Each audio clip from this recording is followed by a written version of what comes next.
Čaute, volám sa Zoli a chcem vám povedať, že naša škola nie je len o knihách, ale aj o aktivitách, ktoré nám dajú energiu a robia z nás lepších študentov. Tak Romano Čoripen je v preklade rómska chudoba. Naša škola každý rok usporiadáva zbierku šatstva a školských potrieb. Táto zbierka je veľmi dobrá vec, pretože tým pomáhame chudobným ľuďom a ja ako sociálny pracovník sa do toho zapájam každý rok. Lyžiarsky výcvik je najobľúbenejšou akciou pre študentov, ktorá sa uskutočňuje každý rok. Je to povinné pre odbor učiteľstvo a dobrovoľné pre ostatné odbory, ktoré tu máme.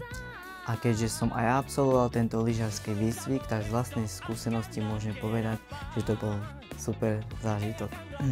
Ja som svoj lyžiarsky výcvik absolvoval v lyžiarskom stredisku Regetovka. A Mári Románi Čip, čo v preklade znamená naša rómčina, je celoslovenská súťaž prednese poézie a prózy v rómskom jazyku. Naša rómčina sa každý rok organizuje pri príležitosti Medzinárodného dňa Rómov, ktorý pripadá na 8. apríl. Ja som sa tiež účastnila na celoslovenskej súťaži a Mári Románi Čip s dielom Kali od Margity Reisnerovej. Súťaž o najkrajší príbeh robíme pri príležitosti Medzinárodného dňa rómskeho jazyka. Na hodinách rómskeho jazyka píšeme a vymýšľame príbehy.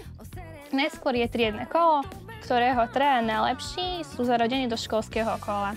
Z týchto príbehov vznikli aj tieto dve super veci, čo je zborník príbehov a rozprávok a komiksové príbehy našich žiakov v slovenskom a rómskom jazyku. V druhom ročníku sme navštívili Múzeum kultúry v Martine, ktorý sa špecializuje na rómsku kultúru a taktiež zároveň Múzeum slovenskej dedinky. V Seredi sme navštívili Múzeum holokaustu, ktoré pripomína osudy a obete druhej svetovej vojny. Pripomenuli sme si tak osudy našich rómskych predkov. Minulý rok som sa mohla zúčastniť na dvojdňovej exkurzii do Auschwitz, kde sme navštívili plynové komory, baráky a miesto trpenia tisícov ľudí, Židov a Romov.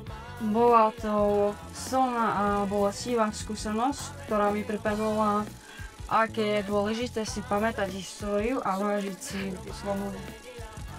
Toto ale nie je všetko.